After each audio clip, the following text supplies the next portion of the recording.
How habits turn you into someone you never chose to be. You think you're in control. But most of your life is running automatically. There is a version of your life that is happening right now, without you. You wake up at roughly the same time. You reach for the same things. You think the same types of thoughts. You react in the same ways.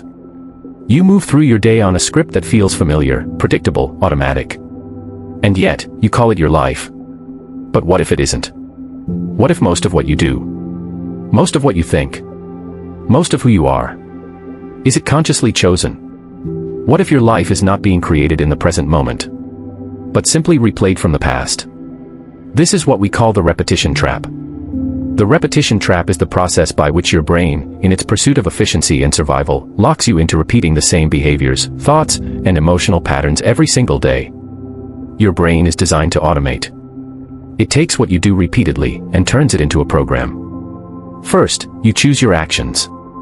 Then, over time, your actions begin to choose you. Neural pathways strengthen. Patterns solidify. Decisions disappear. And eventually, you are no longer actively living your life. You are executing it. The same reactions. The same fears. The same limits. The same outcomes.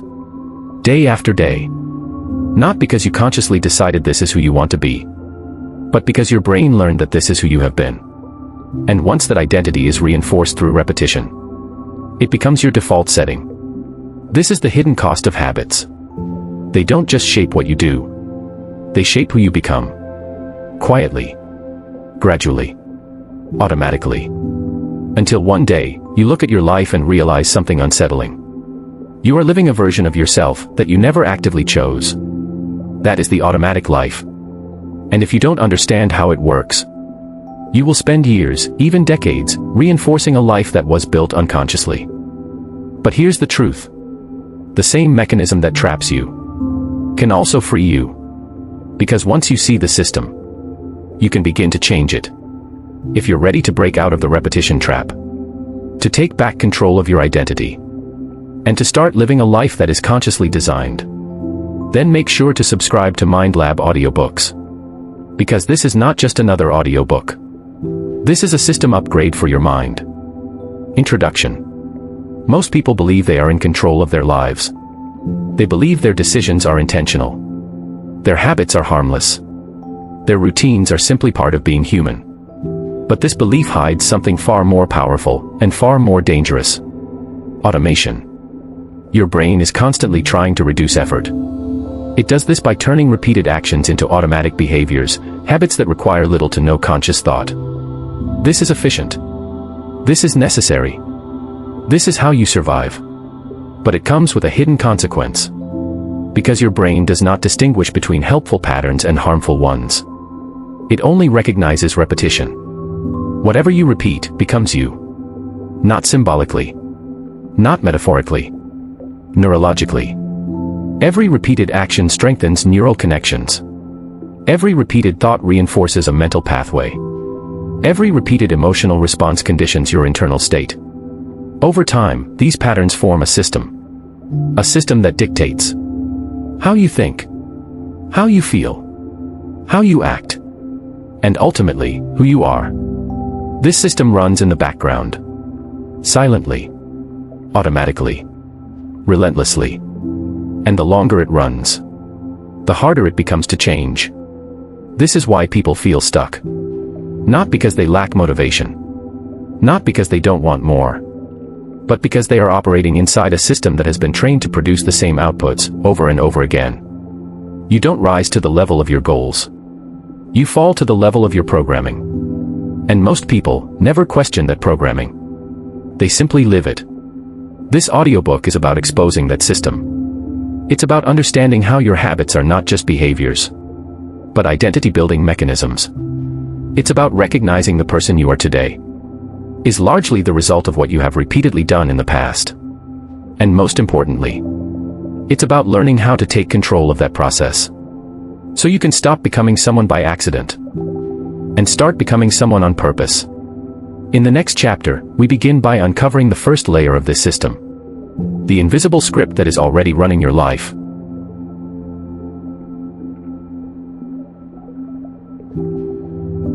Chapter 1: The Invisible Script Running Your Life.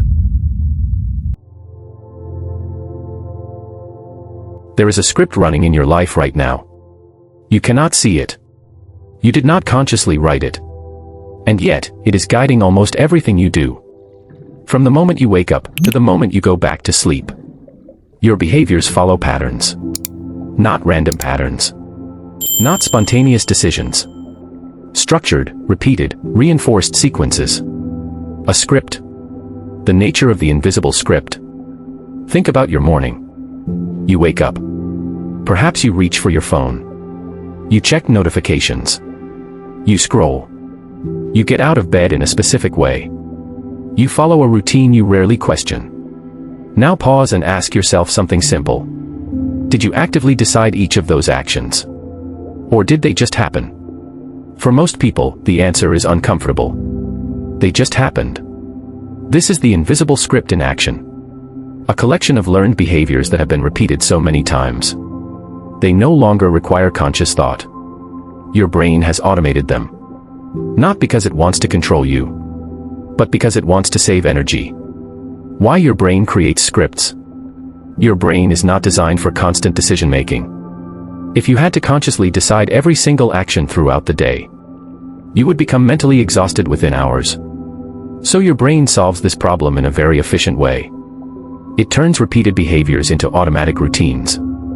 This process is called habit formation. But here's the deeper truth most people never consider. When your brain automates behavior, it also automates identity. Because what you repeatedly do becomes what you consistently are. From action to identity. At first, every behavior is a choice. You choose to check your phone. You choose to delay something important. You choose how you respond to stress. But repetition changes the equation. The more you repeat an action, the less conscious it becomes. Eventually, the behavior no longer feels like a choice. It feels like who you are. You don't say, "I am choosing to procrastinate today." You say, "I am a procrastinator." You don't say, "I am choosing to avoid discomfort." You say, "I'm just not good under pressure." This is how the invisible script rewrites your identity. Not through one big decision, but through thousands of small, repeated ones. The loop you don't notice. The invisible script operates through a loop.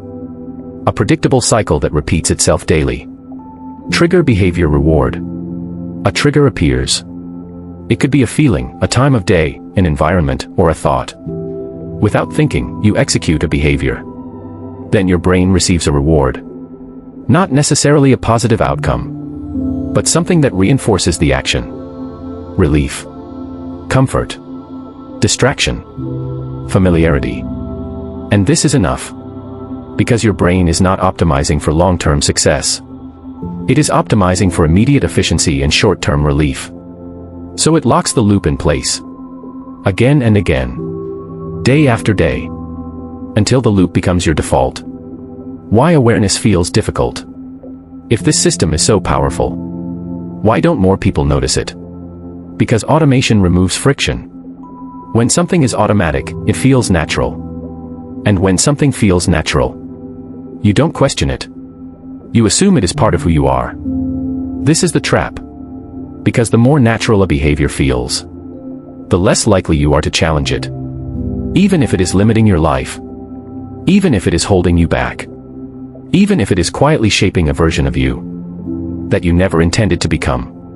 The cost of an unseen script. An invisible script does not feel dangerous. It feels normal. That's what makes it powerful. Because while you are busy focusing on big goals, big dreams, big changes, the script is handling the small, repeated actions that actually define your life. And over time, those small actions compound. They determine your productivity, your health, your mindset, your confidence, your relationships, your results. Not occasionally, but consistently. And consistency is what builds identity. So if your script is flawed, your outcomes will be predictable. Not because you lack potential, but because your system is producing the same results over and over again. The illusion of, this is just me. One of the most dangerous beliefs you can have is this. This is just who I am. Because this belief shuts down awareness. It turns patterns into permanence. But here's the truth. Most of what you call your personality is simply a collection of repeated behaviors. Learned. Reinforced. Automated. Not fixed. Not permanent. Not unchangeable. If it was learned, it can be changed. But only if you see it. The first break in the system. You cannot change what you do not notice. And most people try to change their lives without ever identifying the script that is running it. They focus on motivation.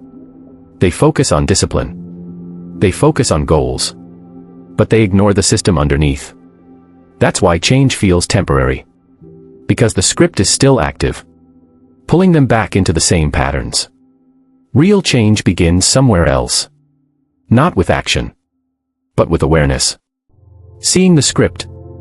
Identifying the patterns. Recognizing the loops. Because the moment you become aware of an automatic behavior, it is no longer fully automatic. There is a gap. And in that gap, you have power. A simple exercise in awareness. For the next 24 hours, observe your life like an outsider. Do not try to change anything yet. Just watch. Notice. What you do immediately after waking up. What you do when you feel bored. What you do when something feels difficult. What you do when you feel stressed. What you do before going to sleep. Pay attention to repetition. Patterns. Triggers. Moments where you act without thinking.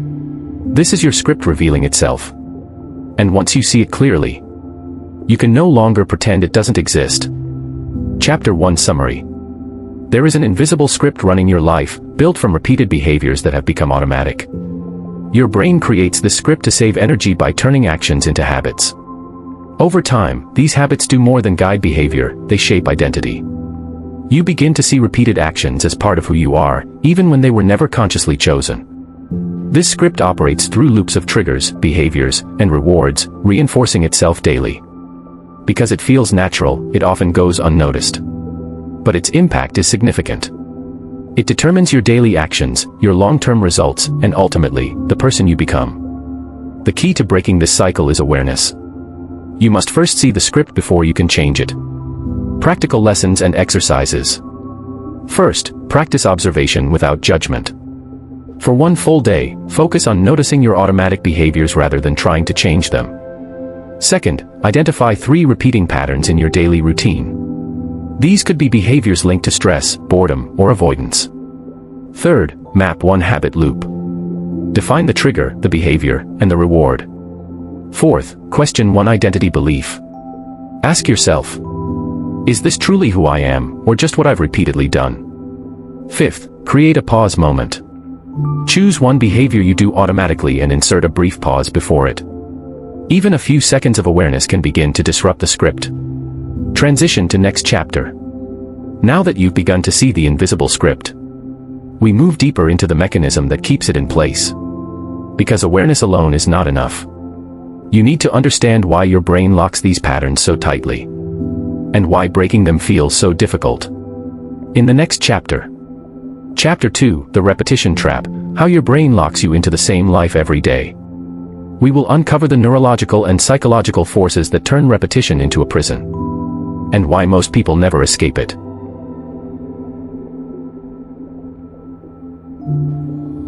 Chapter 2, The Repetition Trap, How Your Brain Locks You into the Same Life Every Day.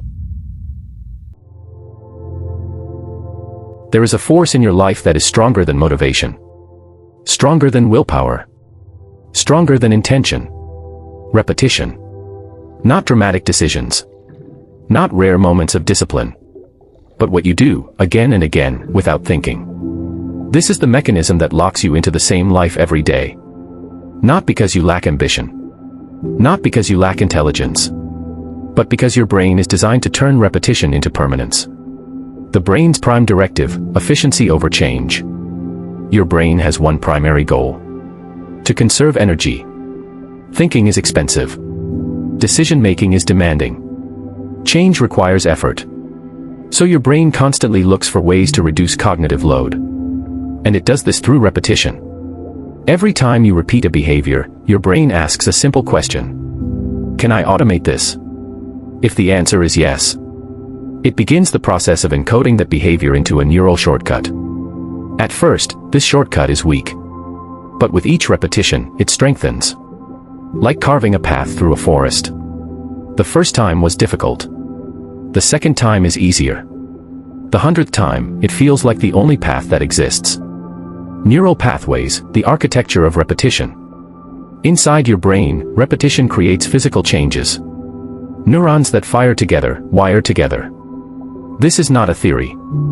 This is biology. Each repeated action strengthens connections between specific neurons. These connections form neural pathways. The more you use a pathway, the faster, smoother, and more automatic it becomes. Eventually, the pathway becomes the default route. This is why you react the same way under pressure. You fall into the same distractions. You repeat the same mistakes. You return to the same habits. Not because you want to, but because your brain has built a system that makes those actions easier than anything else. Why breaking patterns feels so hard? If repetition builds these pathways, then changing them should be simple, right? Just do something different. But this is where most people misunderstand the system. Because breaking a pattern is not just about choosing a new behavior. It's about competing with an existing neural structure. An established pathway will always feel easier than a new one. It requires less energy, less resistance, less thought. So when you try to change, your brain pushes back. Not because it is trying to sabotage you, but because it is trying to protect efficiency. This is why change feels uncomfortable. Why new habits feel unnatural. Why old behaviors pull you back in, even when you know better. The repetition trap defined. The repetition trap is the process by which repeated behaviors become so deeply embedded that they limit your ability to act differently. It is not just about habits. It is about identity. Because once a behavior is repeated enough times, it stops feeling like something you do. It starts feeling like something you are. And when behavior becomes identity, change becomes personal. You're no longer just trying to act differently. You feel like you're trying to become someone else. And that creates internal resistance. Emotional reinforcement, the hidden layer. Repetition alone is powerful. But when combined with emotion, it becomes nearly unbreakable. Every habit is tied to a feeling. Relief from stress. Comfort in familiarity. Escape from discomfort. Validation. Control. These emotional rewards strengthen the repetition loop. Even if the behavior is harmful in the long term. If it provides short-term emotional relief, your brain will prioritize it.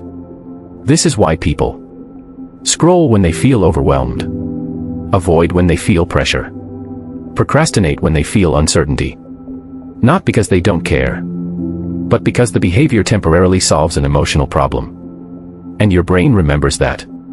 The familiarity bias. There is another force reinforcing the repetition trap. Familiarity. Your brain prefers what it knows. Even if what it knows is limiting. Even if what it knows is uncomfortable. Because familiarity feels safe. It feels predictable. It feels controllable. So your brain subtly guides you back to what is known. The same routines. The same environments. The same types of decisions. This is why people often stay in patterns they consciously dislike. Because those patterns are familiar. And familiarity reduces uncertainty. The identity lock-in effect. Over time, repetition does something deeper than building habits. It locks identity. You begin to create internal narratives. I'm not disciplined. I always struggle with this. I'm just not that type of person. These beliefs are not formed through logic. They are formed through repetition. Your brain looks at your past behavior and uses it as evidence to define who you are. And once that identity is established, your brain works to stay consistent with it. Because inconsistency creates discomfort. So even when you try to change, your identity pulls you back. Not because change is impossible, but because your internal system is trying to remain stable. The cycle that keeps you stuck. The repetition trap is not a single loop. It is a system of loops reinforcing each other. Behavior reinforces identity. Identity reinforces behavior. Emotion reinforces repetition. Repetition reinforces emotion. Familiarity reinforces comfort. Comfort reinforces familiarity. This creates a closed system. Self-sustaining. Self-reinforcing. Difficult to break from the inside. This is why people can spend years trying to change without seeing lasting results. Because they are fighting the surface, while the system underneath remains intact. The critical realization. Here is the truth that changes everything. You are not stuck because you lack ability. You are stuck because your brain has been trained, through repetition, to produce the same outputs. Your life is not random. It is patterned. And those patterns are not accidental. They are built, reinforced, and maintained. Every single day. The beginning of escape. If repetition is what traps you, then it is also what can free you. Because the brain does not care what it repeats. It only cares that something is repeated. Which means, you can build new pathways. You can weaken old ones. You can shift identity. But only if you understand this. Change is not a single decision. It is a repeated interruption of the old. And a repeated reinforcement of the new. That is the only way out of the trap. Chapter 2 Summary. The repetition trap is the process by which your brain turns repeated behaviors into automatic patterns that define your life. Your brain prioritizes efficiency, converting actions into neural pathways that become easier to follow over time. These pathways make old behaviors feel natural and new behaviors feel difficult. Repetition is reinforced not only by behavior, but also by emotion and familiarity. Over time, repeated actions shape identity, creating beliefs about who you are. This leads to a self-reinforcing cycle where behavior and identity strengthen each other. Breaking this cycle requires more than intention. It requires understanding how repetition works and using it consciously to create change. Practical lessons and exercises. First, identify one behavior you repeatedly fall into without thinking. Write it down clearly and specifically.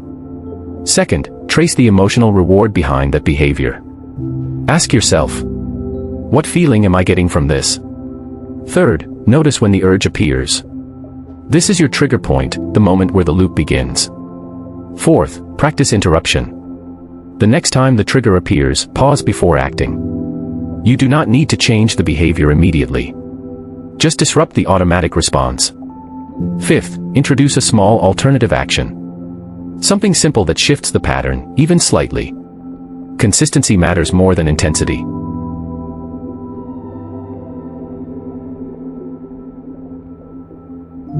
Chapter 3, Identity by Default, Becoming Without Choosing. There is a version of you that exists right now. Not because you consciously created it, but because you slowly became it. Not through one defining decision. Not through a single moment of clarity, but through repetition. Through patterns. Through habits. Through actions that were never questioned, only repeated. This is what it means to live with an identity by default. You are not actively choosing who you are. You are becoming who your behaviors are training you to be. Identity is not what you think it is. Most people believe identity is something fixed. A stable core. A personality. A set of traits you are born with. They say things like, "This is just who I am. I've always been like this." That's not me.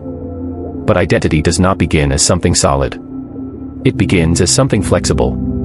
Something shaped. Something trained. Your identity is not just what you believe about yourself. It is the sum of what you repeatedly do. Because your brain is constantly collecting evidence. Every action you take, every habit you repeat, every pattern you reinforce, becomes proof. Proof of who you are. The evidence loop. Your brain is always asking one silent question. Who am I? And it answers that question using your behavior.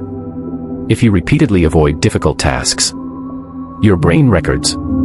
This is someone who avoids discomfort. If you consistently follow through, your brain records.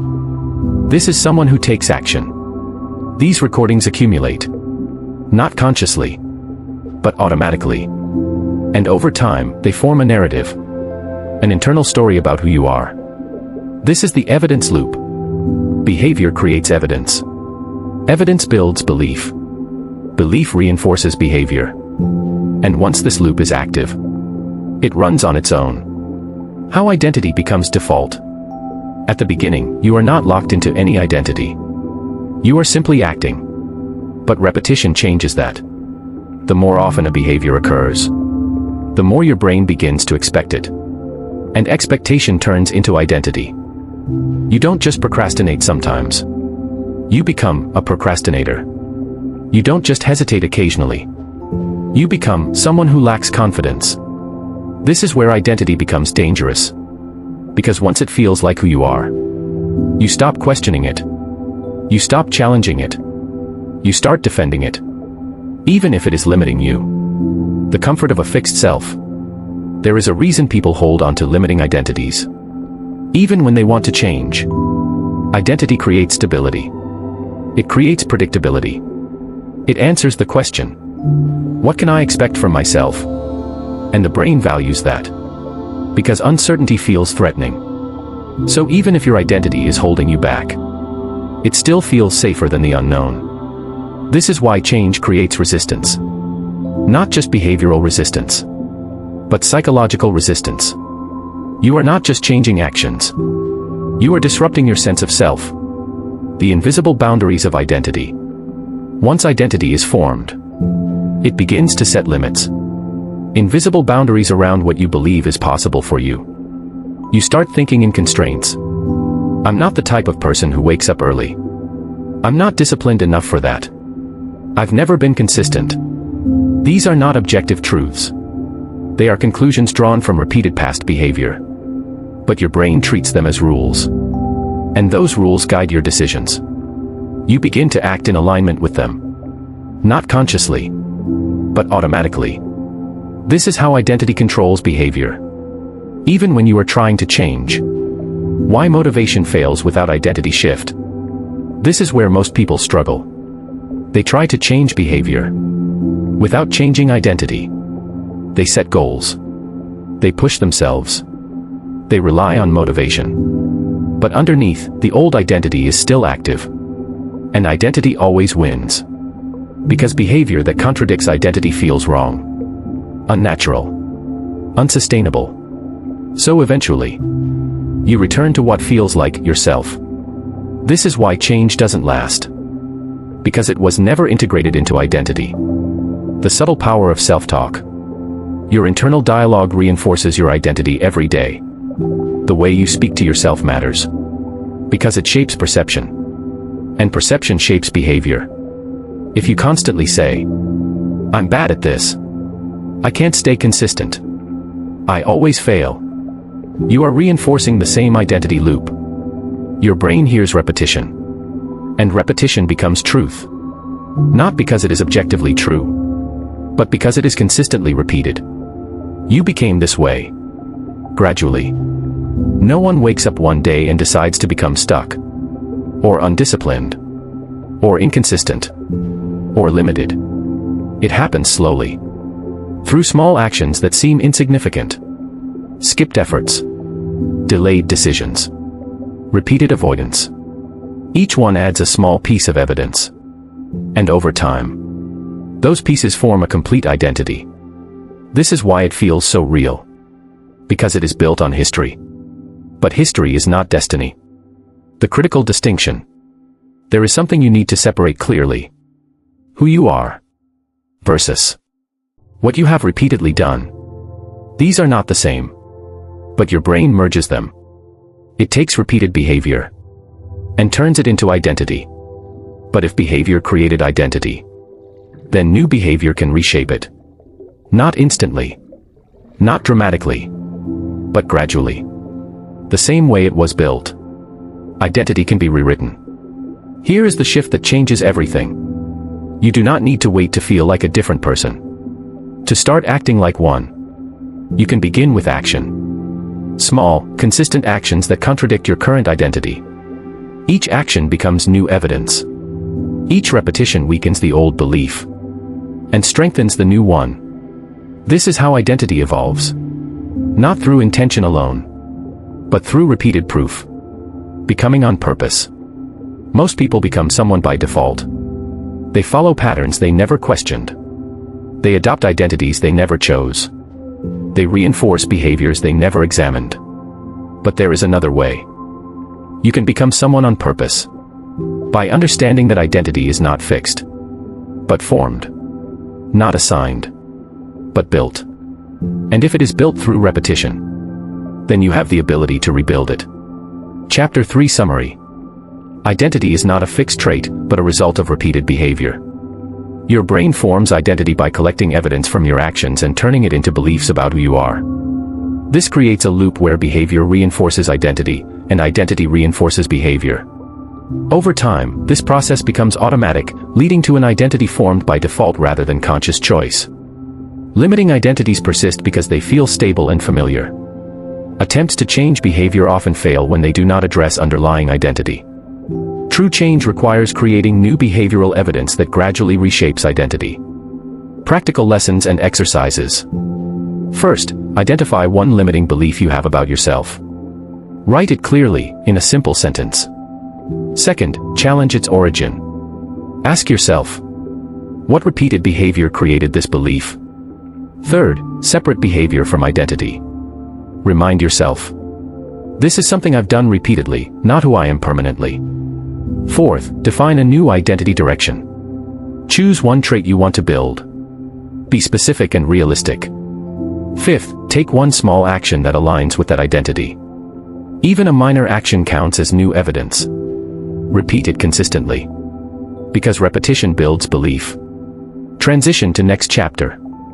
Now that you understand how identity is formed by default, we move into the force that keeps you returning to the same behaviors, even when you want to change. Because it is not just identity. It is comfortable. In the next chapter, Chapter 4, The Comfort Loop, Why You Keep Returning to the Same Patterns. You will uncover why your brain prioritizes ease over growth, and how comfort silently reinforces the life you are trying to escape.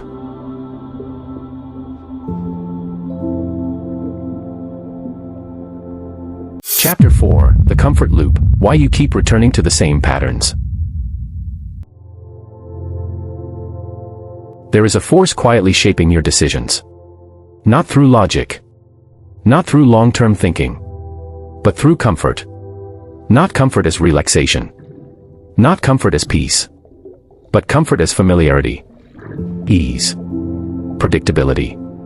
The kind of comfort that keeps you exactly where you are. Even when you want more. Even when you know better. Even when you are trying to change. This is the comfort loop. What the comfort loop really is. The comfort loop is the system your brain uses to return you to familiar behaviors. Especially when you experience discomfort. It is not random. It is automatic. Whenever you feel stress, uncertainty, pressure, fear, boredom, your brain looks for the fastest way to reduce that feeling. Not the best long-term solution. The fastest relief. And it does this by guiding you back to behaviors that have worked before. Behaviors that are known. Behaviors that are practiced.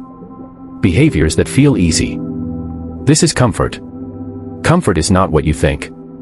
Most people associate comfort with positive experiences. Relaxation. Safety. Rest. But in the context of behavior, comfort simply means familiar. Something can be harmful, unproductive, limiting, and still feel comfortable. Because your brain recognizes it. Because it has done it before. Because it knows what to expect. This is why people stay in patterns they consciously dislike. Because those patterns feel easier than change. The brain's response to discomfort. Discomfort is a signal. It appears when you are facing something new. Something uncertain. Something that requires effort or growth. But your brain interprets discomfort differently. It sees it as a potential threat. Not necessarily a physical threat, but a disruption of stability. And your brain is wired to reduce threats as quickly as possible. So when discomfort appears, your brain activates a simple strategy. Return to what is known. The escape mechanism. The comfort loop works through escape. You feel discomfort. Your brain searches for relief. It finds a familiar behavior. You engage in that behavior. The discomfort decreases. This creates a powerful association. Discomfort, behavior, relief. And that association becomes a loop. You don't just react once. You reinforce the pattern. Again and again. Until it becomes automatic. Common comfort loop patterns. The comfort loop shows up in subtle ways. Not always obvious. Not always extreme. But consistent. You feel overwhelmed, you scroll. You feel pressure, you avoid it. You feel uncertain, you delay. You feel bored, you distract yourself. Each of these actions provides temporary relief. And that relief strengthens the loop. Because your brain learns. This works. Not in the long term. But at the moment.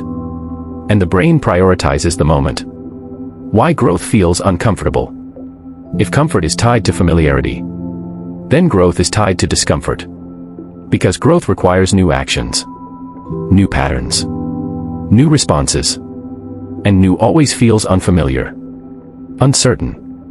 Effortful. So when you try to grow, you are stepping outside of the comfort loop. And that triggers resistance. Not because growth is wrong, but because it disrupts what your brain knows. The trap of temporary relief. The comfort loop is not inherently negative. It exists for a reason. It helps you manage stress. It protects you from overload. But it becomes a trap when short-term relief replaces long-term progress. Because every time you choose comfort over growth, you reinforce the same identity. The same patterns. The same outcomes. You feel better in the moment. But you stay the same over time. And over time, that cost becomes significant. Comfort and identity reinforcement. The comfort loop does more than guide behavior. It reinforces identity. If you consistently escape discomfort, you begin to see yourself as someone who avoids challenges. If you repeatedly delay action, you begin to believe you lack discipline. This is how comfort shapes identity. Not directly, but through repetition.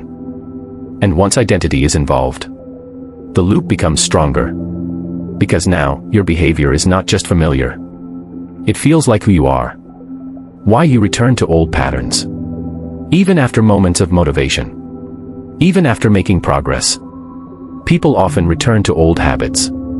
This is not failure. It is the comfort loop reasserting itself. Because under stress, your brain does not default to your highest intentions. It defaults to your strongest patterns. And those patterns are built through repetition. So when pressure increases, the loop activates. And you go back to what is easiest. What is familiar. What feels safe. Breaking the illusion of safety. The comfort loop feels safe. But it is often limiting. It protects you from discomfort, while also preventing growth. It keeps you stable, while also keeping you stuck. So the first shift is not behavioral. It is perceptual. You must see comfort clearly. Not as something always beneficial, but as something that can quietly hold you in place. Expanding your comfort zone. You cannot eliminate discomfort. And you should not try. Because discomfort is the path to change. But you can change your relationship with it. Instead of escaping it, you can learn to stay with it. To tolerate it. To act despite it. Each time you do this, you weaken the comfort loop. And you begin to expand what feels normal. What once felt difficult becomes manageable. What once felt uncomfortable becomes familiar. And this is how real change happens. The new definition of comfort. Eventually, something important shifts. Comfort is no longer tied only to ease. It becomes tied to growth. To progress. To forward movement. You begin to feel discomfort. And interpret it differently. Not as something to escape, but as something meaningful. A signal that you are stepping beyond old patterns. This is the turning point. where the loop begins to change direction. Chapter 4 Summary. The comfort loop is the brain's mechanism for returning to familiar behaviors in response to discomfort.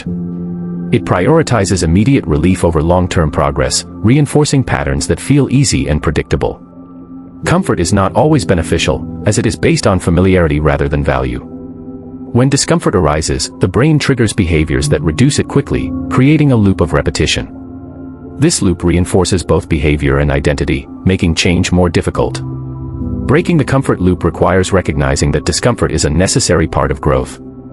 By learning to tolerate discomfort and act despite it, you begin to weaken old patterns and expand your comfort zone. Practical lessons and exercises. First, identify your most common escape behavior.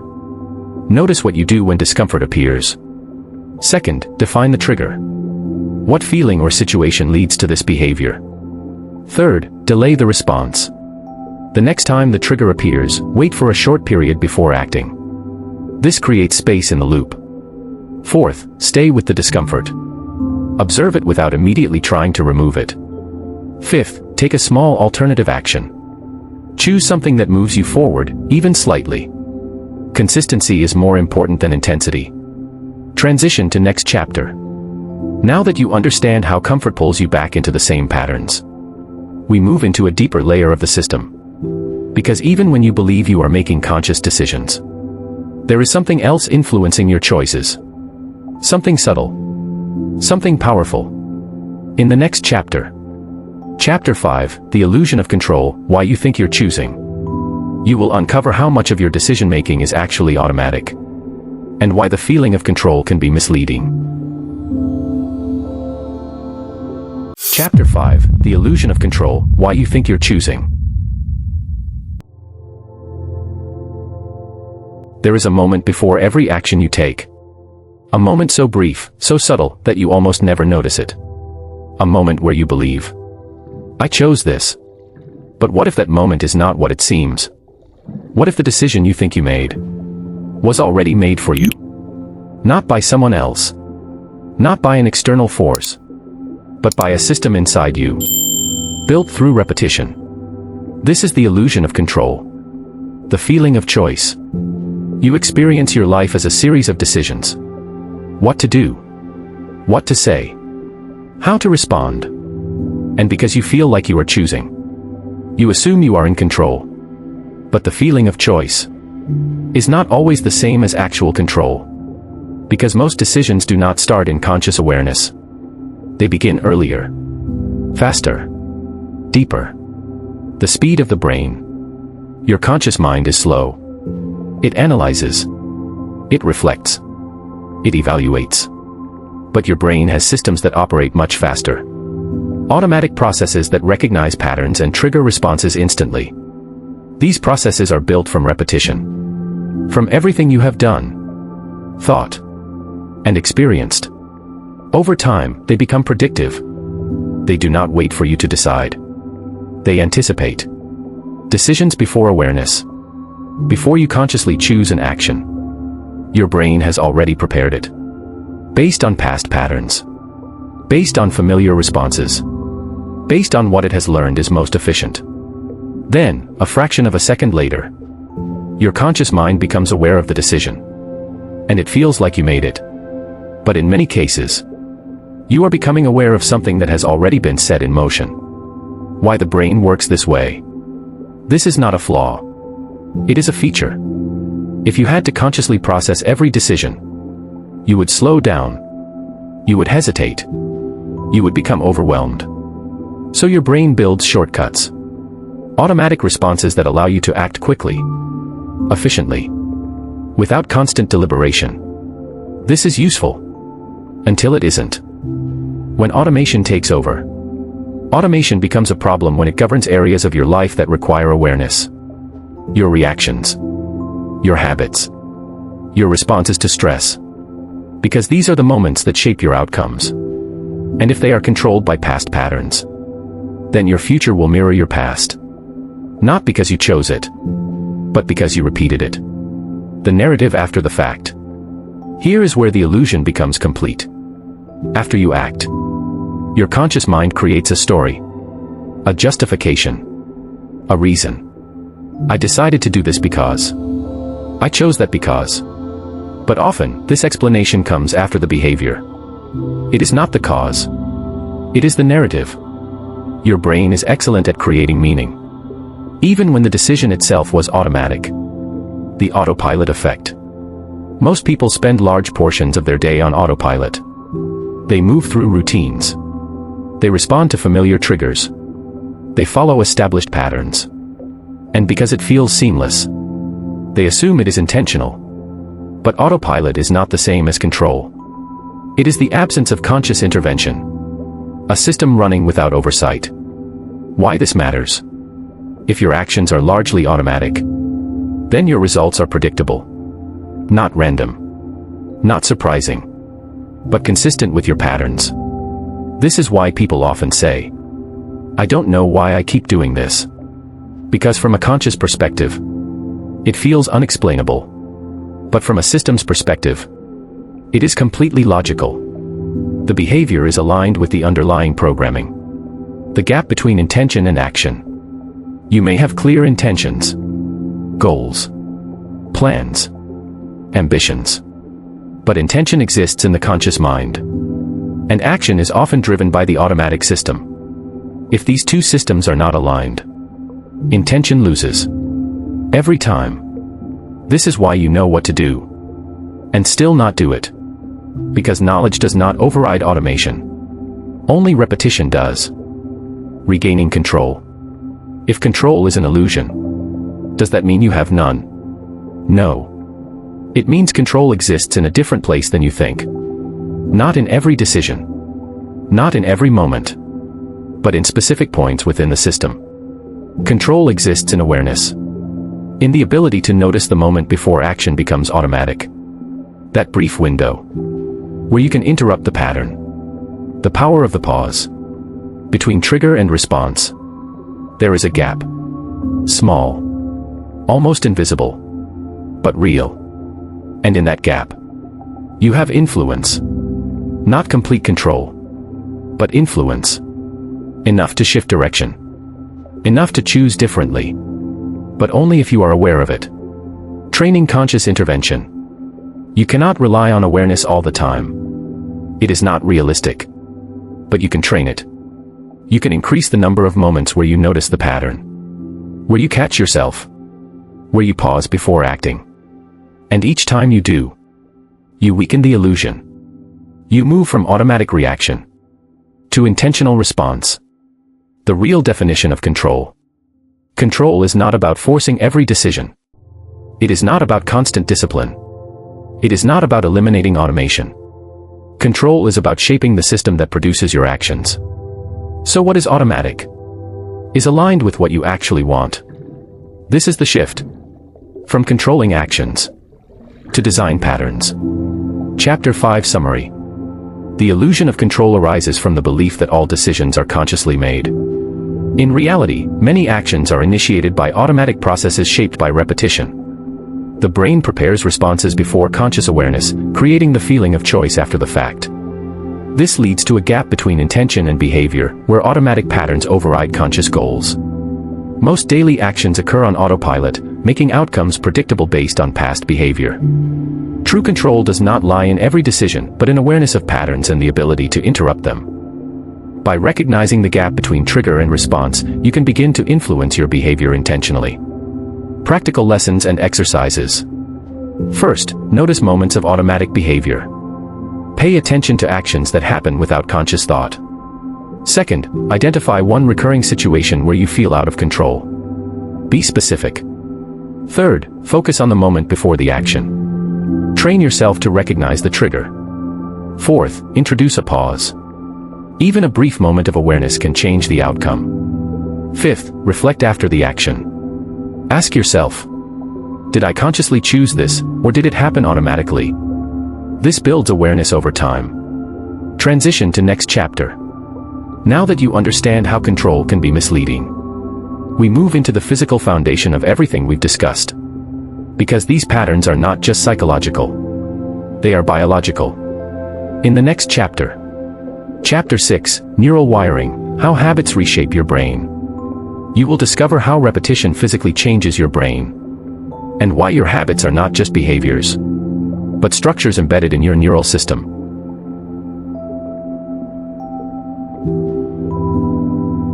Chapter 6: Neural Wiring: How Habits Reshape Your Brain. Everything you've experienced so far, every pattern, every repeated action, every automatic response, is not just happening in your mind. It is being built into your brain, physically. Your habits are not abstract ideas. They are structures, connections, pathways, networks. And every time you repeat a behavior, you are reinforcing that structure. You are shaping the architecture of your own mind. The brain is a living system. Your brain is not fixed. It is not static. It is constantly changing, adapting, rewiring, reorganizing itself based on what you do repeatedly. This ability is called neuroplasticity. It means your brain is designed to learn from experience, to strengthen what is used, to weaken what is ignored. It is efficient, but it is also neutral. It does not judge. It does not decide what is good or bad for you. It simply follows repetition. How habits become physical. Every time you perform an action, specific neurons in your brain activate. These neurons communicate through electrical and chemical signals. When the same pattern of neurons fires repeatedly, the connection between them strengthens. The pathway becomes more efficient, more direct, more automatic. This process is often summarized in a simple principle. Neurons that fire together, wire together. And over time, those wires become dominant routes. The brain begins to favor them. Not because they are better, but because they are easier. From effort to automation. At the beginning, every new behavior requires effort. You have to think. You have to focus. You have to push against resistance. But with repetition, something changes. The brain starts to shift the control of that behavior. From areas responsible for conscious decision-making to areas responsible for automation. The action becomes faster, smoother, less demanding. Eventually, it no longer feels like effort. It feels like a default. Why old habits never fully disappear. One of the most important truths about neural wiring is this. Old pathways do not vanish easily. Even if you stop using a habit, the neural pathway remains. It may weaken over time, but it does not completely disappear. This is why old behaviors can return, even after long periods of change. Under stress, under pressure, under fatigue, the brain reactivates what is already built. Because it is still there, still available, still easier than starting from scratch. Competing pathways. When you try to change a habit, you are not erasing the old pathway. You are building a new one. And these two pathways compete. The old one is strong, well-practiced, efficient. The new one is weak, unstable, effortful. At first, the old pathway wins. Not because you lack discipline, but because it is neurologically dominant. But with repetition, the new pathway strengthens. And over time, it can become the preferred route. The role of myelination. As you repeat a behavior, your brain does something remarkable. It adds a layer of insulation around the neural pathway. This layer is called myelin. Myelin increases the speed and efficiency of signals. It allows the pathway to fire faster, with less energy. The more a pathway is used, the more myelin it receives. And the more myelin it has, the more automatic the behavior becomes. This is how habits become deeply embedded. Not just practicing, but optimized. Why change feels unnatural. When you try to act differently, you are stepping away from well-insulated pathways and into weaker ones. This creates friction. The action feels slower, less certain, more difficult. Your brain notices this, and it interprets it as inefficiency. So it pushes you back toward the familiar path. This is why new behaviors feel unnatural. Not because they are wrong, but because they are not yet wired. Repetition as construction. Every repeated action is a form of construction. You are building something. Not externally, but internally. Each time you act, you are either reinforcing an existing pathway or creating and strengthening a new one. There is no neutral repetition. Everything you do repeatedly is shaping your brain. The time factor. Neural change is not immediate. It requires consistency, frequency, repetition over time. This is why short bursts of motivation rarely lead to lasting change. Because the brain has not had enough time to rewire, to strengthen new pathways, to weaken old ones. Real change is gradual, but it is reliable. The point of no effort. There is a moment in every habit change where something shifts. The new behavior no longer feels forced. It begins to feel natural, automatic. This is the point where the new pathway has become strong enough to compete with the old one, and eventually to replace it as the default. This is when change becomes stable. You are always wiring something. Even when you are not trying to change, you are still wiring your brain. Every repeated thought, every repeated action, every repeated reaction is reinforcing something. So the question is not, am I shaping my brain? The question is, what am I shaping it into? Because the process is always active, always running, always building. The responsibility of awareness. Once you understand this, you cannot see your actions the same way. They are no longer small. They are no longer insignificant. They are inputs into a system that is constantly evolving. This does not mean you need to control everything, but it does mean you need to be intentional about what you repeat. Because repetition is not just behavior. It is construction. Chapter 6 Summary. Habits are not just patterns of behavior, but physical structures formed in the brain through repetition. Neuroplasticity allows the brain to adapt by strengthening frequently used neural pathways and weakening unused ones. Repeated actions reinforce these pathways, making behaviors faster and more automatic over time. Old habits do not disappear completely, but can be weakened while new pathways are built. Change involves creating competing neural pathways that require consistent repetition to become dominant. Processes like myelination increase the efficiency of frequently used pathways, embedding habits more deeply. Lasting change requires time, consistency, and awareness of what is being reinforced. Practical lessons and exercises. First, identify one habit you want to change. Be specific and clear. Second, define the alternative behavior. What new action will replace the old one? Third, focus on repetition, not perfection. Consistency matters more than intensity. Fourth, expect resistance. Understand that discomfort is part of building a new pathway. Fifth, track your repetitions. Measure how often you perform the new behavior. This reinforces awareness and progress. Transition to next chapter.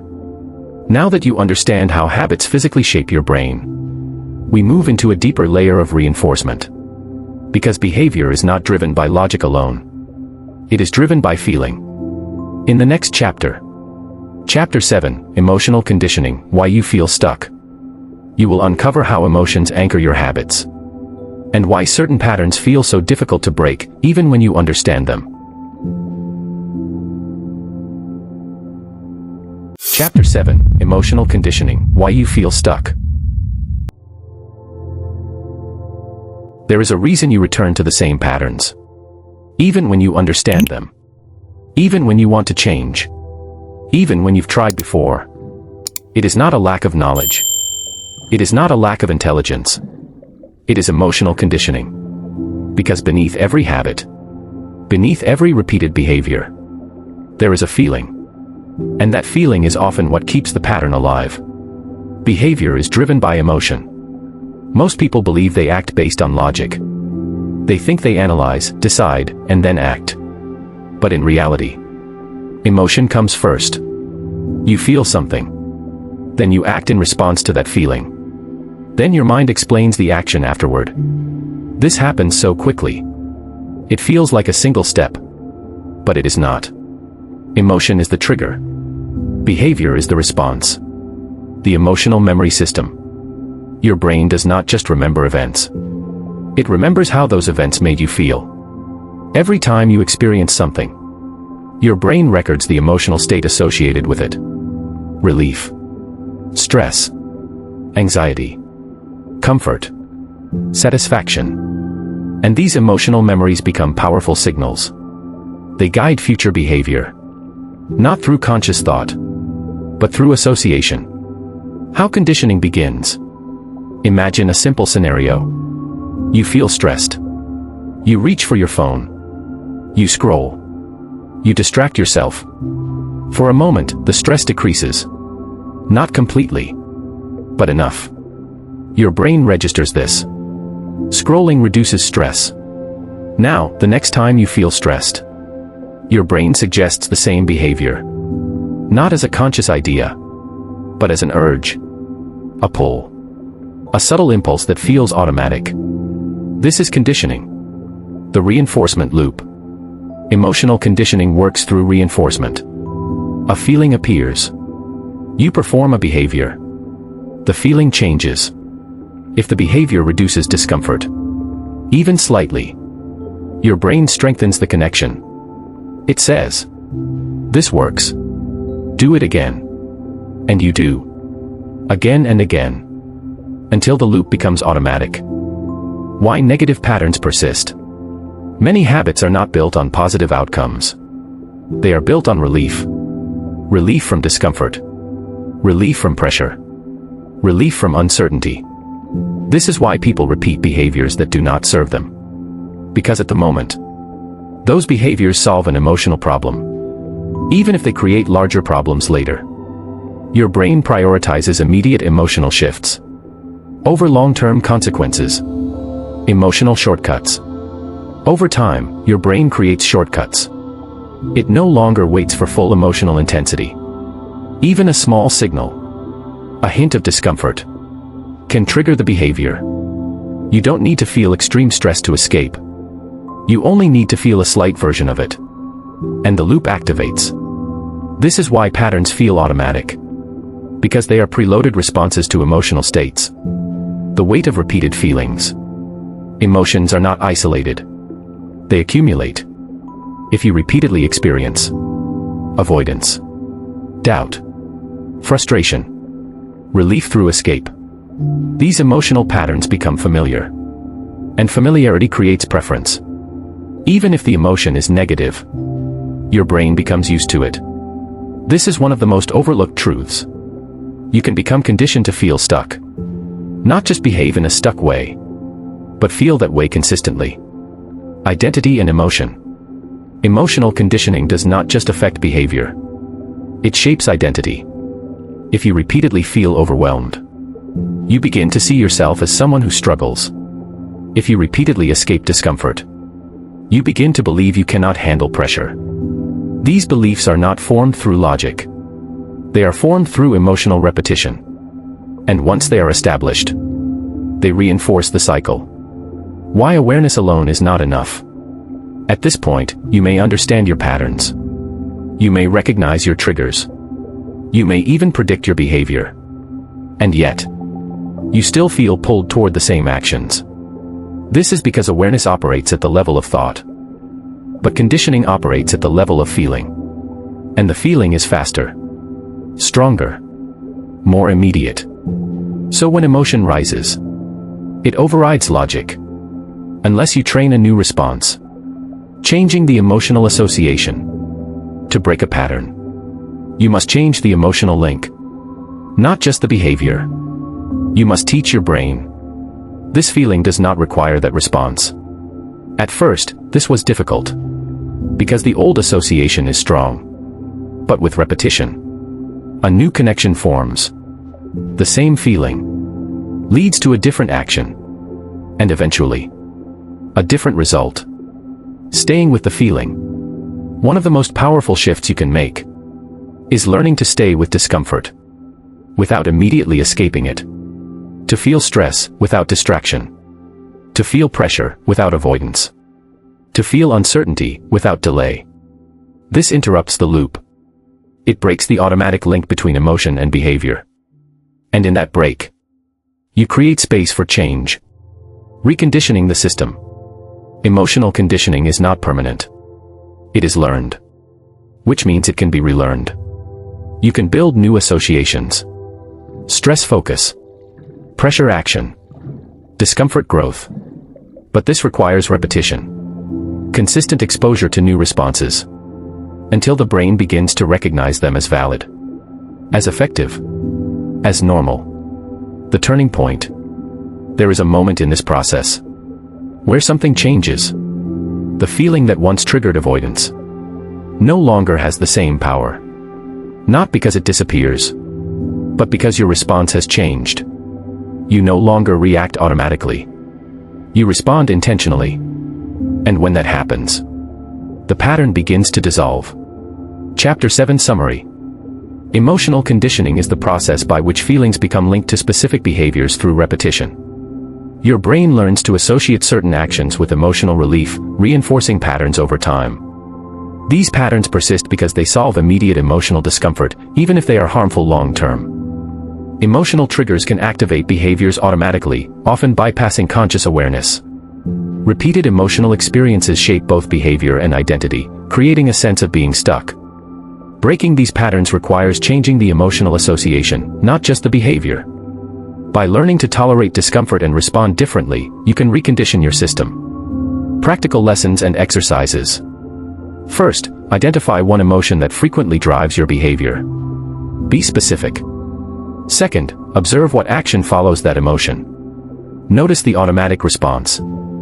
Third, interrupt the pattern. The next time the emotion appears, pause before acting. Fourth, stay with the feeling. Allow it to exist without immediately trying to remove it. Fifth, choose a new response. Even a small change can begin to recondition the system. Repeat consistently. Transition to next chapter. Now that you understand how emotions anchor your habits, we move to an external force that is just as powerful.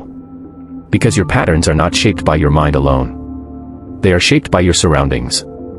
In the next chapter, Chapter 8, The Environment Code, How Your Surroundings Program You. You will discover how your environment silently reinforces your behavior. And why changing your surroundings can be more powerful than changing your willpower.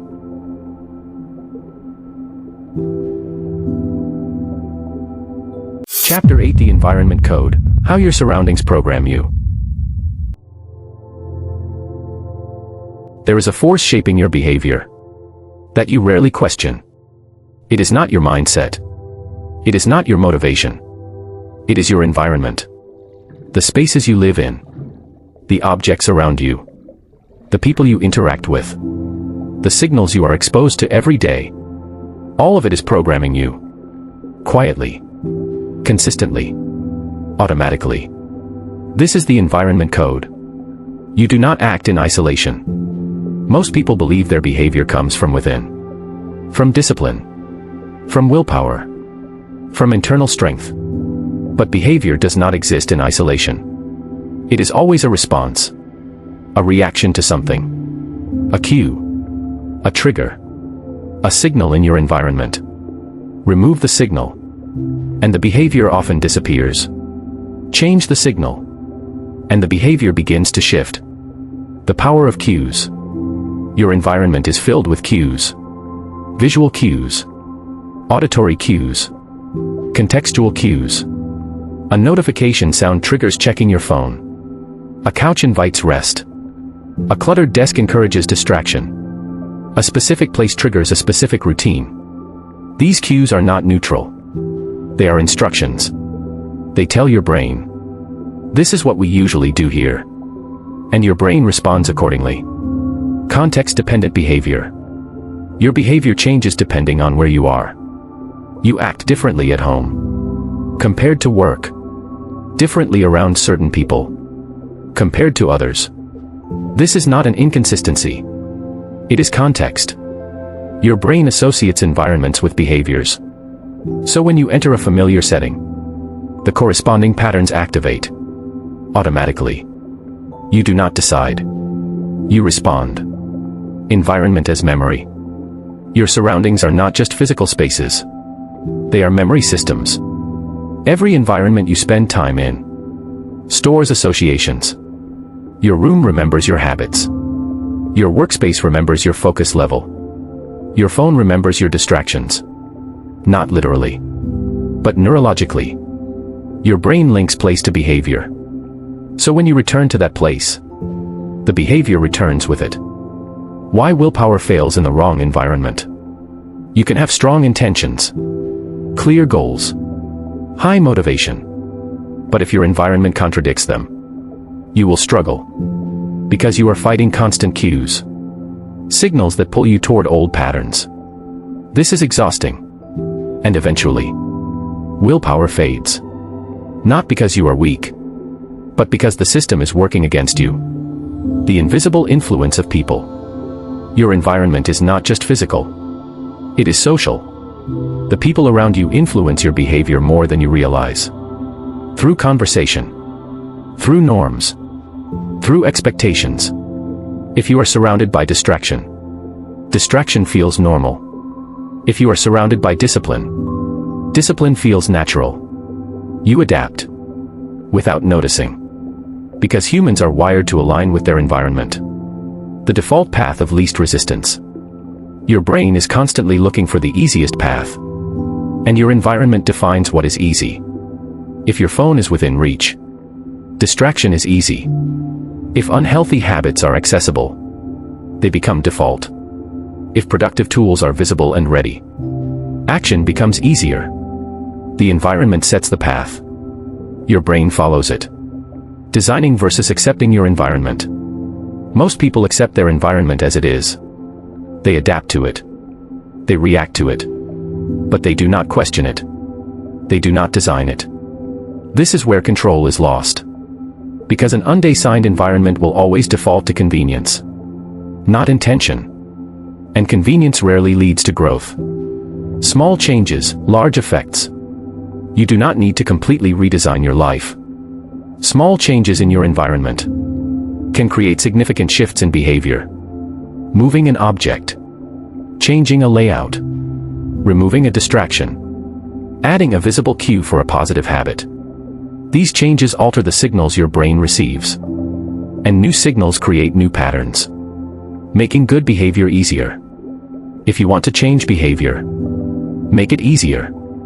Not through willpower, but through the environment. Reduce friction for the actions you want. Increase friction for the actions you don't. Make positive behaviors obvious. Make negative behaviors less accessible. This shifts the balance. So the path of least resistance leads in the direction you want. The power of visibility. What you see regularly influences what you do regularly. Out of sight often means out of mind. So if a behavior is not visible, it is less likely to happen. And if a behavior is constantly visible, it becomes part of your routine. This is why environment design matters. It controls exposure. And exposure drives repetition. Changing the context to change the pattern. Sometimes, the most effective way to change a habit is to change the environment where it occurs. A new setting disrupts old associations. It breaks automatic links. It creates space for new behavior. This is why people often feel different. More focused, more motivated. In a new environment. Because the old script is not as strong there. You are being programmed.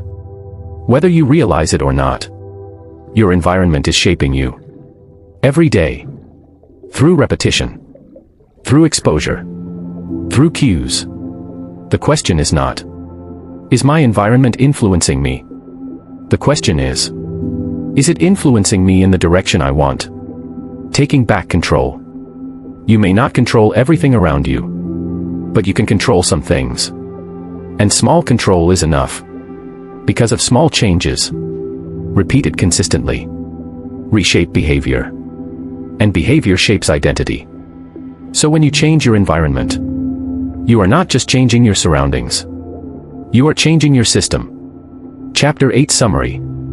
The environment plays a critical role in shaping behavior through cues, context, and repeated exposure. Your actions are often responses to environmental signals rather than purely internal decisions. Different environments trigger different behaviors based on learned associations. Willpower alone is often ineffective when the environment reinforces unwanted patterns.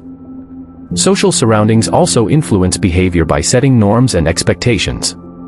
By designing your environment intentionally, you can make positive behaviors easier and negative behaviors more difficult. Small changes in the environment can lead to significant changes in behavior over time. Practical lessons and exercises. First, observe your environment.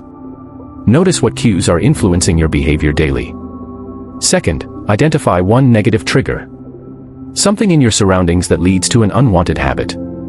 Third, remove or reduce that trigger. Create distance or friction.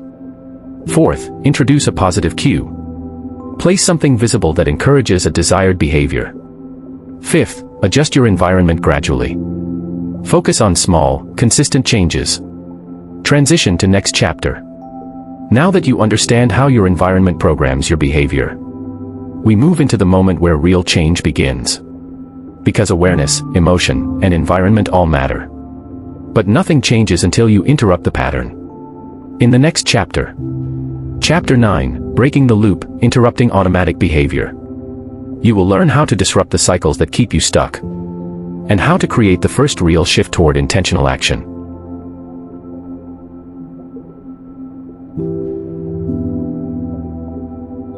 Chapter 9, Breaking the Loop, Interrupting Automatic Behavior. Up to this point, you've seen the system, the patterns, the repetition, the identity, the emotions, the environment. You understand how the loop works. But understanding alone does not change anything. Because the loop does not break through awareness. It breaks through interruption. A deliberate disruption in the pattern. A moment where the automatic sequence does not complete itself. That is where change begins. The nature of the loop. Every automatic behavior follows a structure. A trigger appears. A behavior follows. A reward reinforces it. This sequence happens quickly, seamlessly, without conscious effort. And because it is so smooth, it feels inevitable. Like there is no space to intervene. But that is not true. There is always a point of interruption. Even if it is small. Even if it is brief. Why most attempts to change fail? Most people try to break habits at the level of behavior. They focus on stopping the action, forcing themselves to do something different. But this approach often fails. Because the trigger is still active. The emotional pull is still present. The environment is still reinforcing the pattern. So even if the behavior stops temporarily, the loop remains intact. And eventually, it reactivates. The interruption principle. To break the loop, you must interrupt the sequence. Not eliminate it all at once. Not fight it directly. Interrupt it. Change something in the pattern. Disrupt the automatic flow. Because once the sequence is interrupted, it is no longer automatic. And when it is no longer automatic, you have influence. Where to interrupt? There are 3 points in every loop. The trigger, the behavior, the reward. You can intervene at any of these points. Each has a different effect. Interrupting the trigger reduces exposure. Interrupting the behavior changes the action. Interrupting the reward alters reinforcement. The most effective strategy is to choose the point where you have the most control. Interrupting the trigger. The simplest way to break a loop is to remove or reduce the trigger. If the signal does not appear, the behavior is less likely to follow. This often involves environmental changes, distance from distractions, limiting exposure, altering routines. You are not relying on willpower. You are removing the starting point of the loop. Interrupting the behavior. Sometimes, you cannot avoid the trigger. In these cases, you focus on the behavior, but not by forcing a complete change. Instead, you insert a disruption, a pause, a delay, a small alteration. This breaks the automatic sequence. It introduces awareness. And that awareness creates choice. The power of the pause. The pause is one of the most effective tools for interruption. Simple. Short. But powerful. When a trigger appears, you do not immediately act. You wait. Even for a few seconds. This does two things. It weakens the automatic response. It strengthens conscious awareness. Over time, this gap becomes easier to access. And within that gap, you can redirect your behavior. Interrupting the reward. Every loop is reinforced by a reward. Remove the reward, and the loop weakens. This does not always mean eliminating pleasure. It means changing the outcome. If a behavior leads to awareness instead of escape, the reinforcement shifts. If you reflect instead of react, the pattern begins to lose strength. Replacement, not removal. Breaking a loop is not about removing behavior entirely. It is about replacing it. Because the brain does not like empty space. If you remove a habit without replacing it, the old pattern will return. So every interruption should lead somewhere. A new action. A new response. A new direction. Even if it is small. Small interruptions, big impact.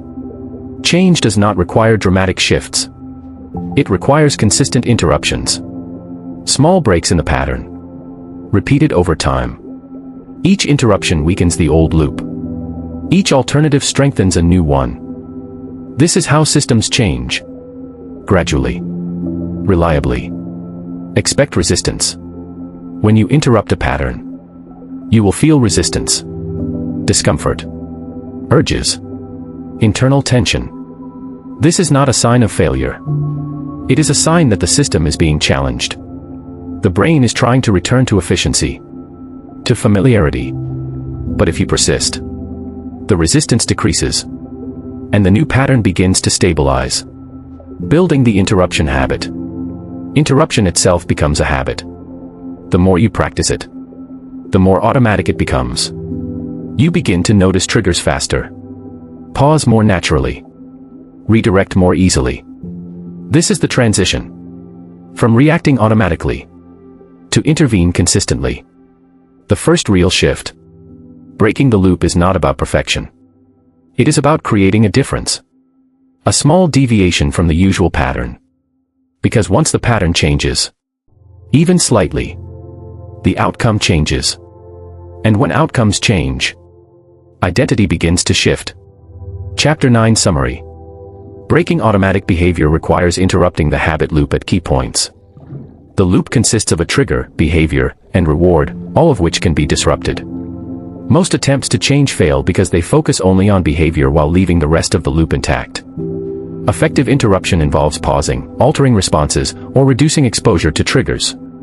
Small, consistent interruptions weaken old patterns and create space for new ones. Replacement behaviors are essential, as the brain resists empty patterns. Resistance is a natural part of the process and indicates that change is occurring. Practical lessons and exercises. First, choose one habit loop you want to interrupt. Be specific. Second, identify the trigger, behavior, and reward. Write them clearly.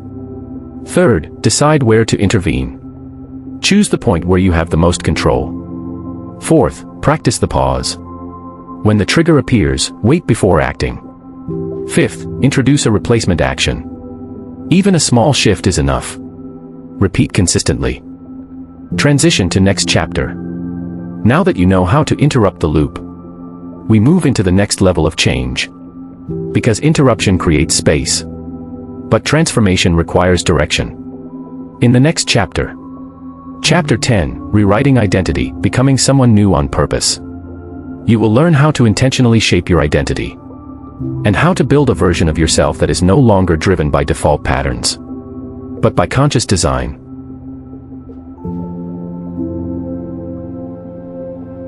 Chapter 10, Rewriting Identity, Becoming Someone New on Purpose. Once you learn how to interrupt a loop, something important becomes possible. You are no longer trapped inside automatic behavior. You can pause it, disrupt it, redirect it. But interruption alone is not enough. Because stopping an old pattern does not automatically create a new one. If you do not replace what was removed, the system will default back to what it knows. So the next step is not just breaking identity. I am rewriting it. Identity is not fixed, it is updated. Most people treat identity as something permanent, as if it is a finished structure. But identity is closer to a running system. It updates based on input. And the strongest input is repeated behavior. This means identity is always under construction, even when you are not aware of it. The question is not whether your identity is changing. The question is whether you are directing the change. From passive identity to active identity, there are two ways identity forms: by default or by design. By default, identity is shaped by repetition, environment, and emotional conditioning. By design, identity is shaped by conscious selection of behavior. Most people live in the first mode. They react, repeat, and reinforce without awareness. Rewriting identity requires switching modes. From passive accumulation to active construction, the identity statement shift. Every identity is supported by internal statements, not always spoken out loud, but constantly reinforced in thought. I am not consistent. I don't follow through. I always struggle with this. These are not descriptions. They are instructions. Your brain treats them as behavioral boundaries. So rewriting identity begins by changing the direction of these instructions.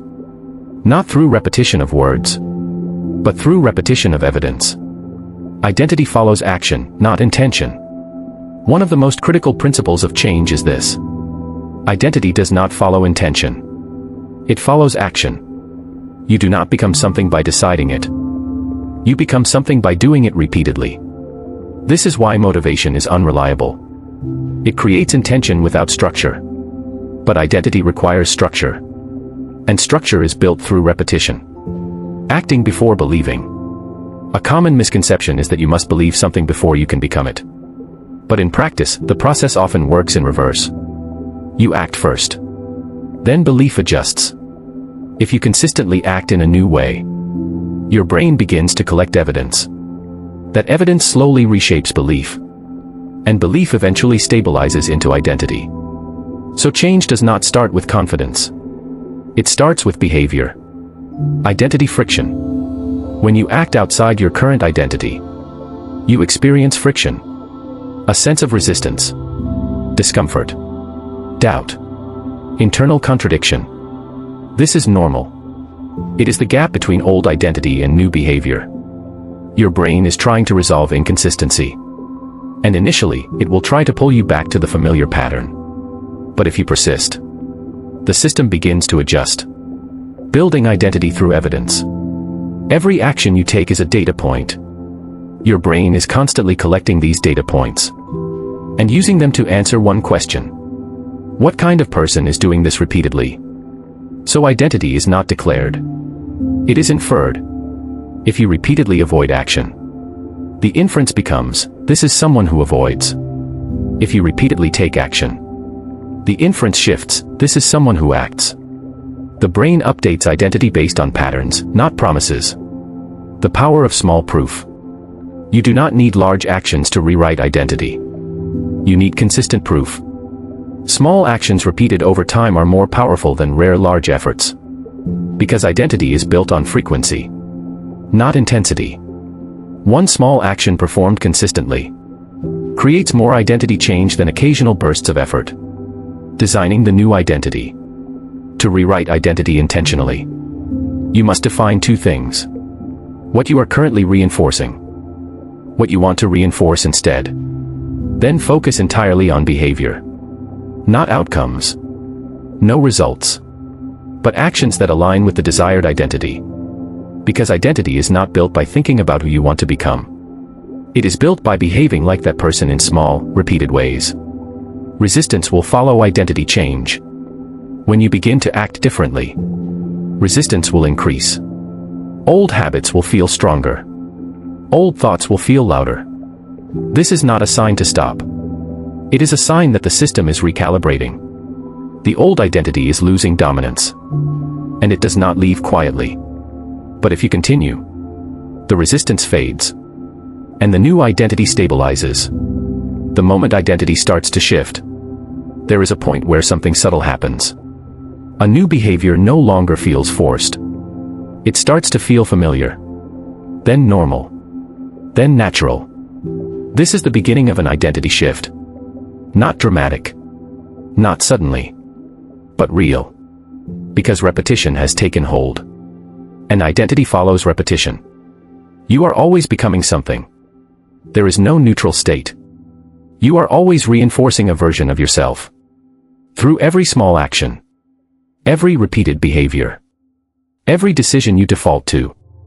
The only question is, are you becoming this by accident? Or by design? Chapter 10 Summary. Identity is not fixed but continuously updated based on repeated behavior. Most people experience identity formation passively, shaped by repetition, environment, and emotion. To rewrite identity, you must shift from passive reaction to intentional behavior design. Identity does not follow intention, but repeated action and evidence. Small, consistent actions are more powerful than large, inconsistent efforts. When new behaviors contradict existing identity, friction occurs, but it decreases with repetition. Identity shifts gradually as new behavioral evidence accumulates. Practical lessons and exercises. First, identify one identity you currently hold about yourself. Write it clearly. Second, identify one behavior that reinforces it. Be specific. Third, define a new identity direction. Focus on who you want to become. Fourth, choose one small action that supports this new identity. Fifth, repeat it daily without focusing on results. Track consistency, not perfection. Transition to next chapter. Now that you understand how identity can be rewritten, we move into the mechanism that makes this change sustainable. Because identity shifts are not enough on their own. They must be stabilized through repetition and refinement. In the next chapter, Chapter 11, The Power of Microshifts, Small Changes that Rebuild You. You will learn how tiny adjustments accumulate, and how small actions ultimately reshape entire life trajectories.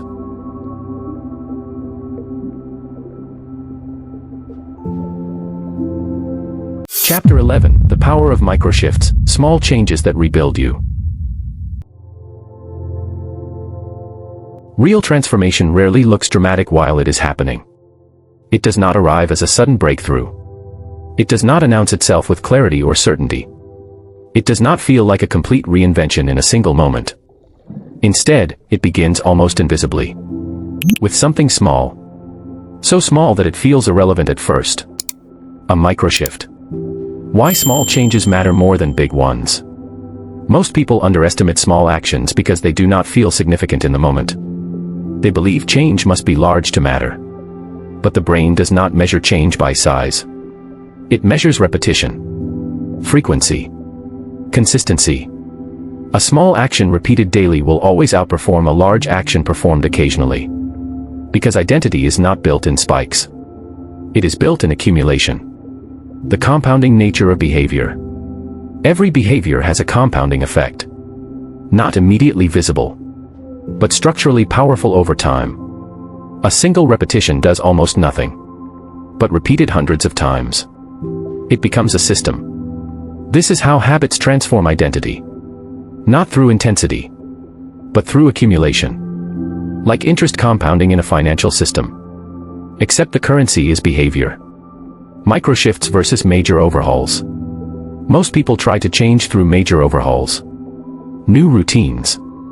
Extreme discipline. Sudden lifestyle shifts. These approaches often fail because they require too much cognitive and emotional energy at once. They are unstable. Microshifts work differently. They require minimal effort. But they are sustainable. And sustainability is what creates long-term change. The brain prefers small adjustments. Your brain resists large disruption. But it adapts easily to small changes. A minor shift does not trigger strong resistance. It does not activate defensive patterns. It slips under the threshold of rejection. This makes it easier to maintain. And anything that is easy to maintain is easier to repeat. The 1% rule of change. Improvement does not need to be dramatic. Even a 1% shift in behavior, if repeated consistently, creates exponential change over time. Not because each action is powerful on its own, but because the system compounds it. A slightly better decision, a slightly earlier start, a slightly more intentional response. These accumulate into a different trajectory. Microshifts and identity formation. Identity does not shift through declaration. It shifts through repeated evidence. Microshifts provide that evidence at a manageable pace. Each small action reinforces a new identity direction, without overwhelming resistance, without triggering collapse. This is why small changes are more reliable than large ones. They integrate into identity slowly, but permanently. The invisible threshold of change. There is a point where microshifts begin to compound beyond perception. At first, progress feels invisible. No major difference is noticeable. But internally, systems are adjusting. Neural pathways are strengthening. Old patterns are weakening. New responses are becoming more familiar. Then one day, what once required effort no longer does. This is the threshold effect. Why people stop too early. Many people abandon change before it becomes visible. Because early stages feel unrewarding. There is no immediate payoff. No dramatic transformation. But they mistake lack of visibility for lack of progress. In reality, the system is still building. Quietly. Consistently. Behind the scenes. The stability of small actions.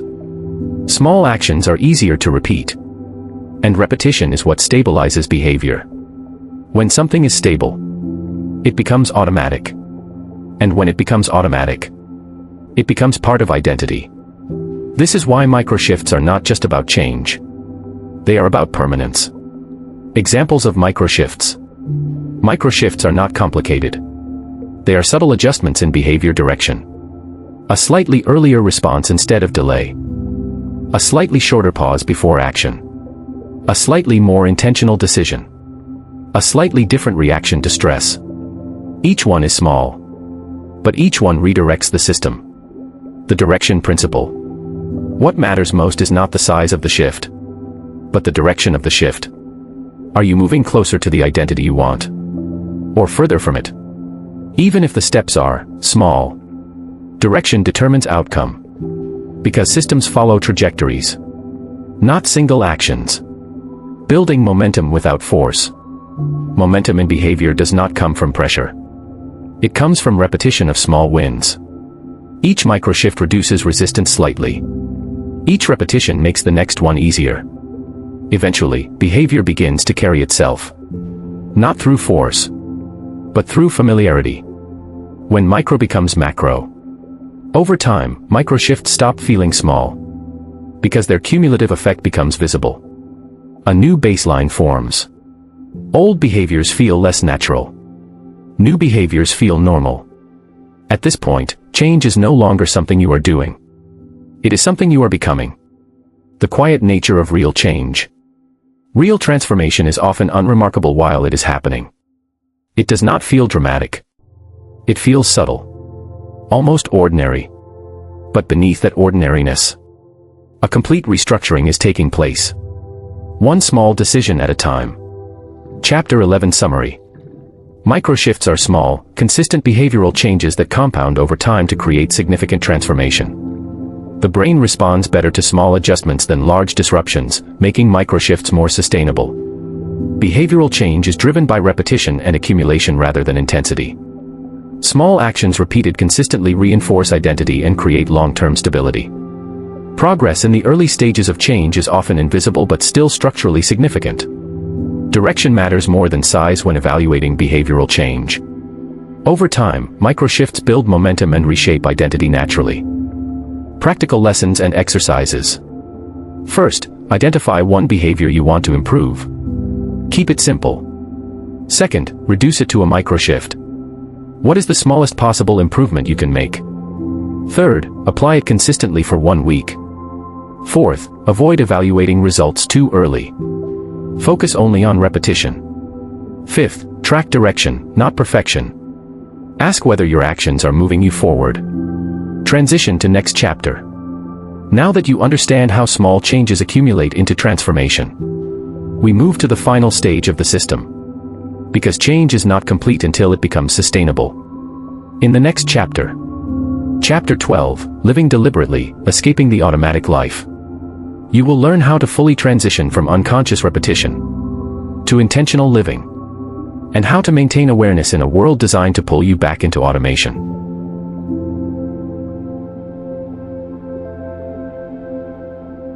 Chapter 12, Living Deliberately, Escaping the Automatic Life. At this point, you understand the system. You understand repetition. You understand identity formation. You understand emotional conditioning, environment, neural wiring, and microshifts. You understand how automatic life is built. But understanding is not the end of the process. The final step is not knowledge. It is living differently inside the same world that once ran you automatically. This is deliberate living. The automatic life versus the deliberate life. Most people live in reaction. They respond to triggers. They follow routines without questioning them. They move through patterns that feel natural simply because they are familiar. This is the automatic life. The deliberate life is different. It is not free from habits. It is aware of them. It does not eliminate automation. It supervises it. Awareness as a constant practice. Living deliberately does not mean being hyper-aware of every moment. That is not sustainable. Instead, it means developing a consistent habit of noticing. Noticing when you act without thinking. Noticing when emotion drives behavior. Noticing when the environment pulls you into patterns. This awareness creates distance. And distance creates choice. The gap between stimulus and response. The most important space in your life is not external. It is internal.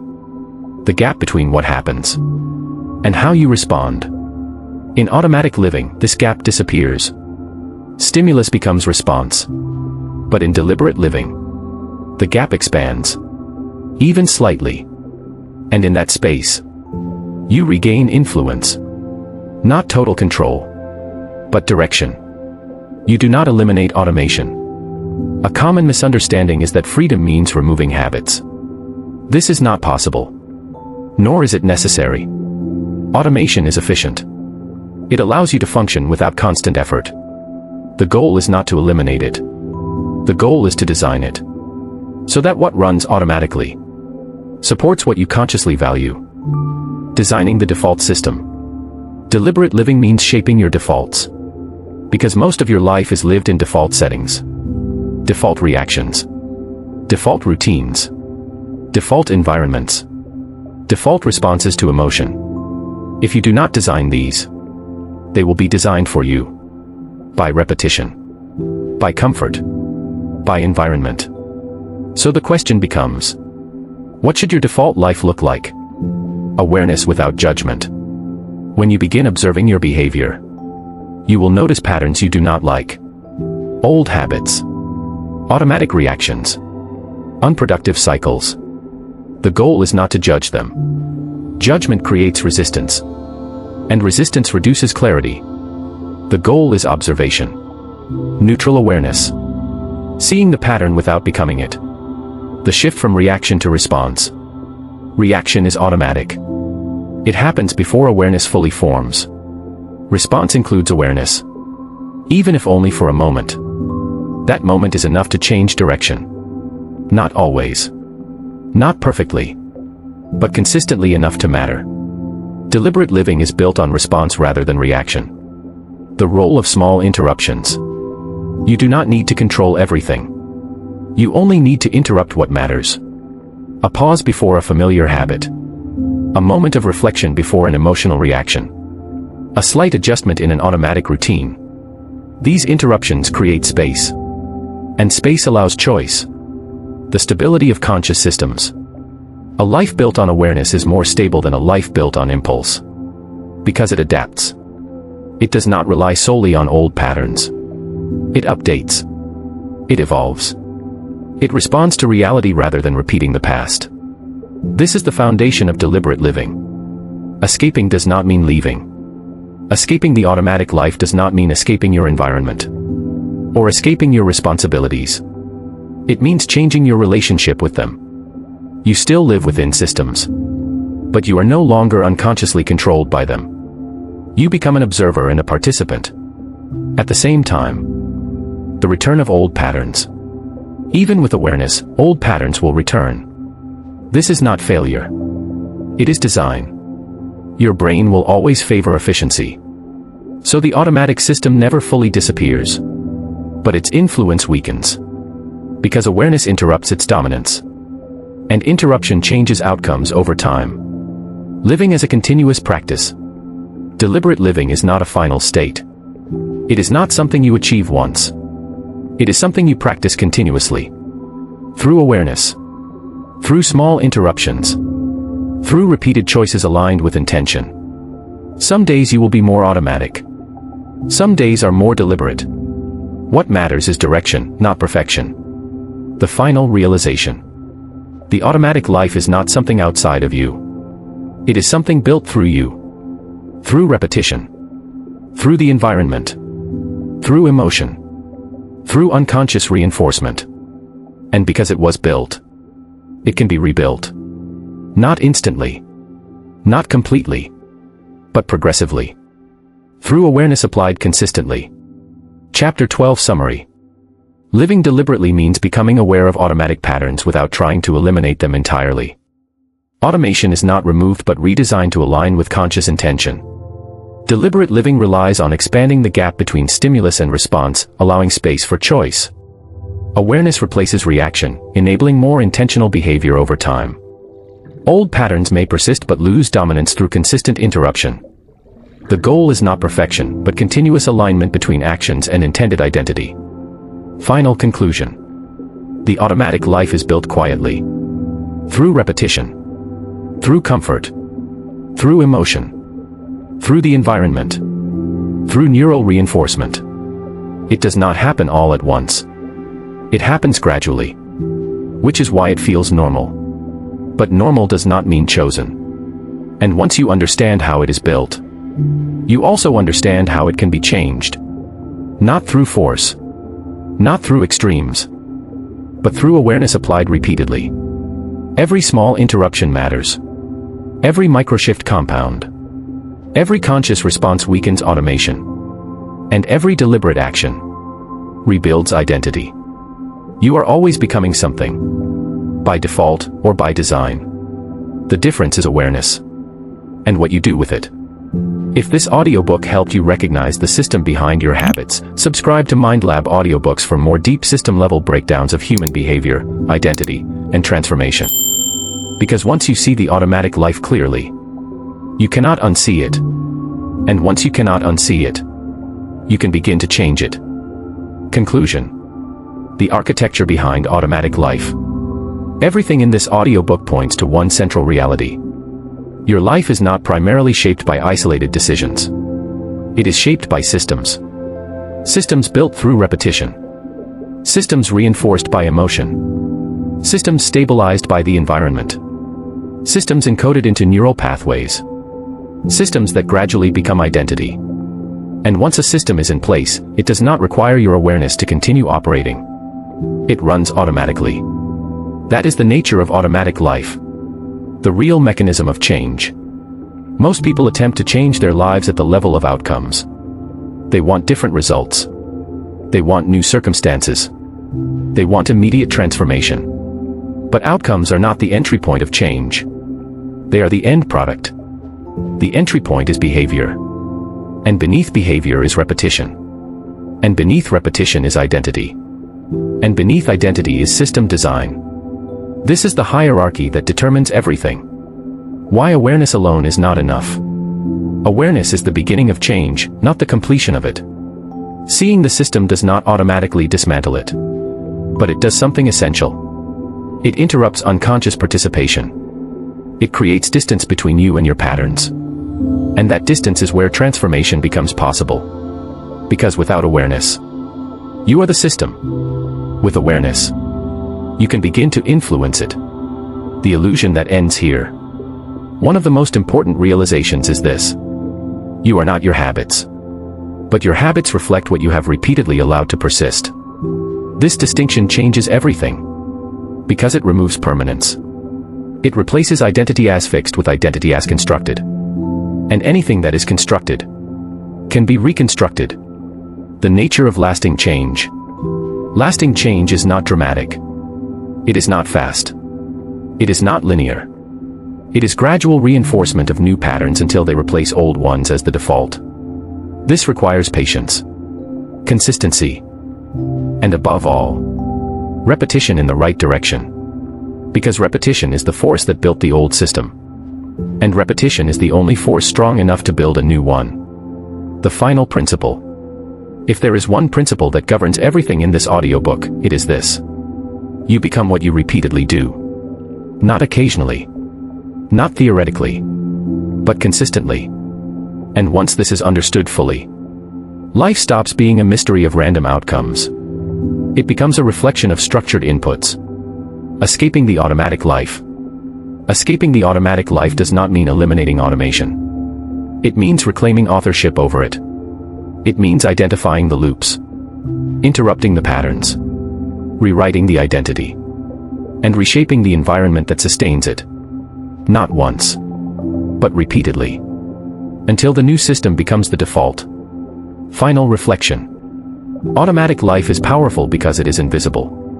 But once it becomes visible, it loses its dominance. Because awareness introduces choice. And choice, repeated consistently, becomes change. Final summary. The automatic life is built through repeated behaviors that form neural, emotional, and environmental systems. These systems operate below conscious awareness and gradually solidify into identity. Change does not occur at the level of results, but through shifts in behavior, repetition, and system design. Awareness is the first step in interrupting automatic patterns, but sustained change requires consistent reinforcement of new behaviors. Identity is not fixed, it is continuously constructed through repetition. By changing the system inputs, you can change the system output. You are not locked into a single version of yourself. You are in motion. Always. The only question is whether that motion is directed or automatic. And once you understand the system behind your life, you are no longer just living it. You are capable of designing it. Final words. If you have followed this audiobook from beginning to end, then one thing should now be clear. The life you experience every day is not built randomly. It is built through systems. Systems of repetition. Systems of emotion. Systems of environment. Systems of identity. And most importantly, systems that can be changed. Not instantly. Not effortlessly. But deliberately. Through awareness applied repeatedly over time. The bigger picture. This audiobook is not an isolated message. It is part of a larger sequence of ideas designed to help you understand the deeper structure of human behavior. If this topic resonated with you, then the following audiobooks will expand that understanding even further. The Comfort Zone Trap: Why Safety is Slowly Destroying Your Potential. The Awakening Mind: Why Most People are Living on Autopilot and Don't Know It. The Fear Barrier: Why You're Stuck and How Fear is Controlling Your Life. The Life You're Not Living: What Happens When You Never Take the Risk. Reprogram Your Limits: Break free from the invisible rules holding you back. The Habit Code: How your daily actions are quietly controlling your entire life. The Identity Loop: Why you can't change your habits, even when you try. The Repetition Trap: How your brain locks you into the same life every day. The Automatic Life: How habits turn you into someone you never chose to be. Each one builds on the last. Each one expands the system. Each one reveals another layer of how behavior, identity, and limitation are formed, and how they can be changed. Final message. You are always becoming something. The only question is whether it is happening unconsciously or intentionally. And if you have reached this point, you already know the difference. If this audiobook helped you gain clarity or perspective, support the channel by liking, commenting, and sharing it with at least 7 people who need to hear this message. And make sure to subscribe to Mind Lab audiobooks for more deep explorations into behavior, identity, and human transformation. Because once you understand the system, you can no longer ignore it. And once you can no longer ignore it, you can begin to change it.